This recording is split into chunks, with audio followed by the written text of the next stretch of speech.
ಉತ್ತಮ ವ್ಯಕ್ತಿತ್ವವನ್ನು ಸೂಚಿಸುವ ಅಂಶಗಳು. ನಿಮ್ಮ ಮುಖ ಸುಂದರವಿದ್ದರೂ ಅಂತರಾತ್ಮ ಕೂಡ ಪರಿಶುದ್ಧವಾಗಿ ಇರಬೇಕು ಎನ್ನುವುದನ್ನು ನಾವು ಕೇಳಿರುತ್ತೇವೆ. ಅದರ ಅರ್ಥ ಮುಖದಂತೆ ನಿಮ್ಮ ಮನಸ್ಸು ಕೂಡ ಸ್ವಚ್ಛವಾಗಿರಬೇಕು ಹಾಗೂ ಸುಂದರವಾಗಿರಬೇಕು. ಅಲ್ಲಿ ಕರುಣೆ, ಪ್ರೀತಿ, ವಿಶ್ವಾಸ, ಸ್ನೇಹದ ಅಂಶಗಳಿರಬೇಕು ಎಂದಾಗಿದೆ.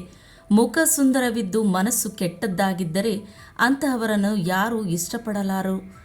ಪರಿಪೂರ್ಣ ವ್ಯಕ್ತಿ ಎಂದು ಸೂಚಿಸುವ ಅಂಶಗಳು. ನೀವು ಒಬ್ಬ ಪರಿಪೂರ್ಣ ಆತ್ಮವಿರುವ ವ್ಯಕ್ತಿ ಎಂಬುದನ್ನು ಸೂಚಿಸುವ ಕೆಲವೊಂದು ಅಂಶಗಳೆಂದರೆ ನಿಮ್ಮ ಅಂತರಾತ್ಮ ಹೇಗಿದೆ, ನೀವು ಎಷ್ಟು ಸಜ್ಜನರು ಎಂಬುದನ್ನು ಈ ಅಂಶಗಳ ಮೂಲಕ ತಿಳಿದುಕೊಳ್ಳಬಹುದು. ಆಂತರಿಕವಾಗಿ ಹಾಗೂ ಬಾಹ್ಯವಾಗಿ ನೀವು ಸುಂದರ ವ್ಯಕ್ತಿ ಎಂಬುದನ್ನು ಈ ಅಂಶಗಳು ಖಚಿತಪಡಿಸುತ್ತವೆ. ಪರಾನುಭೂತಿಯ ಗುಣ.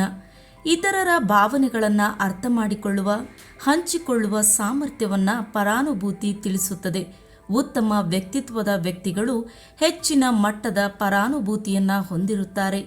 ನಿಮ್ಮ ನೋವಿಗೆ ಸ್ಪಂದಿಸುವ ಮನೋಭಾವ ಅವರಲ್ಲಿರುತ್ತದೆ. ಇತರರ ಬಗೆಗೆ ಅವರಿಗೆ ಕರುಣೆ ಇರುತ್ತದೆ. ಇತರರಿಗೆ ಸಹಾಯ ಮಾಡುವ ಬಗ್ಗೆ ಅವರು ಪ್ರಾಮಾಣಿಕವಾಗಿ ಕಾಳಜಿ ವಹಿಸುತ್ತಾರೆ. ಸಹಾನುಭೂತಿ ಪರಾನುಭೂತಿಯುಳ್ಳವರು ಉತ್ತಮ ಹೃದಯವಂತರು ಎಂದೇ ಪರಿಗಣಿಸಲಾಗುತ್ತದೆ. ಇನ್ನು ದೃಢೀಕರಣ ಸ್ವಭಾವ. ಅಂತರಾತ್ಮ ಉತ್ತಮವಾಗಿರುವವರು ದೃಢೀಕರಣ ಸ್ವಭಾವವನ್ನು ಹೊಂದಿರುತ್ತಾರೆ. ಅಂದರೆ ಅವರಲ್ಲಿ ನೈಚ್ಯತೆ ಇರುತ್ತದೆ. ಹೇಳಿದ ಮಾತನ್ನು ಉಳಿಸಿಕೊಳ್ಳುತ್ತಾರೆ. ನಟನೆಯ ವ್ಯಕ್ತಿತ್ವ ಇವರದ್ದಾಗಿರುವುದಿಲ್ಲ. ಒಳಗೊಂದು ಹೊರಗೊಂದು ಎಂಬ ವ್ಯಕ್ತಿತ್ವ ಇವರದ್ದಾಗಿರುವುದಿಲ್ಲ. ಸುಂದರ ಆತ್ಮ ಅಂದರೆ ಸ್ವಭಾವವಿರುವ ವ್ಯಕ್ತಿಗಳು ಕೃತಜ್ಞತೆಯನ್ನು ಹೊರಸೂಸುತ್ತಾರೆ. ಯಾವುದೇ ವಿಷಯವನ್ನು ಅವರು ಲಘುವಾಗಿ ತೆಗೆದುಕೊಳ್ಳುವುದಿಲ್ಲ. ಅಂತೆಯೇ ಪ್ರತಿಯೊಬ್ಬರೂ ಅವರು ಕೃತಜ್ಞರಾಗಿರುತ್ತಾರೆ. ತಮ್ಮ ಮೇಲಿರುವ ಆಶೀರ್ವಾದವನ್ನು ಅವರು ವಿನಮ್ರತೆಯಿಂದ ಆಚರಿಸುತ್ತಾರೆ. ಸಕಾರಾತ್ಮಕತೆಯನ್ನು ಹೊಂದಿರುತ್ತಾರೆ. ಇನ್ನು ಎಲ್ಲರ ಮೇಲೂ ಗೌರವ ಹೊಂದಿರುತ್ತಾರೆ.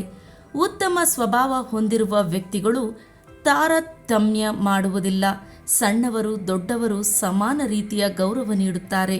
ಪ್ರತಿಯೊಬ್ಬರು ತಮ್ಮದೇ ಆದ ಸವಾಲುಗಳನ್ನು ಹೊಂದಿರುತ್ತಾರೆ ಎಂಬುದನ್ನು ತಿಳಿದುಕೊಳ್ಳುತ್ತಾರೆ. ಅವರು ವೈವಿಧ್ಯತೆಯನ್ನು ಆಚರಿಸುತ್ತಾರೆ ಮತ್ತು ತಮ್ಮದೇ ಆದ ವಿಭಿನ್ನ ದೃಷ್ಟಿಕೋನಗಳನ್ನು ಅರ್ಥ ಮಾಡಿಕೊಳ್ಳಲು ಪ್ರಯತ್ನಿಸುತ್ತಾರೆ.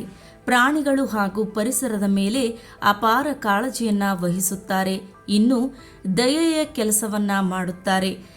ದಯೆಯ ಕುರಿತಾದ ಮಾತುಗಳು ಹಾಗೂ ಕೆಲಸಗಳು ಆತ್ಮದ ಭಾಷೆಯಾಗಿರುತ್ತದೆ. ಅಂದರೆ ಸದ್ಗುಣವಂತರು ಮಾತ್ರ ದಯೆಯ ಕೆಲಸವನ್ನು ಮಾಡುತ್ತಾರೆ ಹಾಗೂ ದಯೆ ಕುರಿತು ಮಾತನಾಡುತ್ತಾರೆ. ಇತರರಿಗೆ ಒಳಿತು ಬಯಸುವುದು ಇವರ ಮುಖ್ಯ ನಿರ್ಧಾರವಾಗಿರುತ್ತದೆ.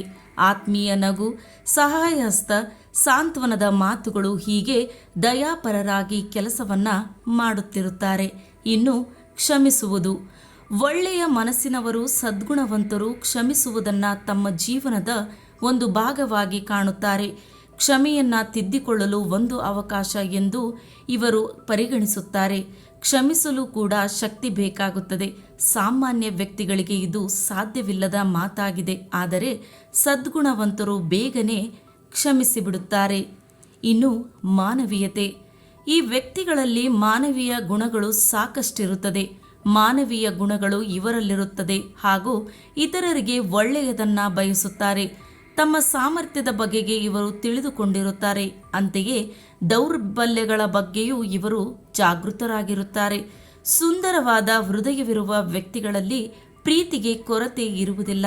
ಅವರು ತಮ್ಮ ಮಾತುಗಳಲ್ಲಿ ಹಾಗೂ ಕೃತಿಗಳಲ್ಲಿ ಪ್ರೀತಿಯ ಅಂಶವನ್ನು ಎಂದಿಗೂ ಹೊರಸೂಸುತ್ತಾರೆ. ಸ್ನೇಹಿತರೆ, ಈ ವಿಡಿಯೋ ನಿಮಗೆಲ್ಲ ಇಷ್ಟವಾಗಿದ್ದರೆ ಈ ವಿಡಿಯೋಗೊಂದು ಲೈಕ್ ನೀಡಿ.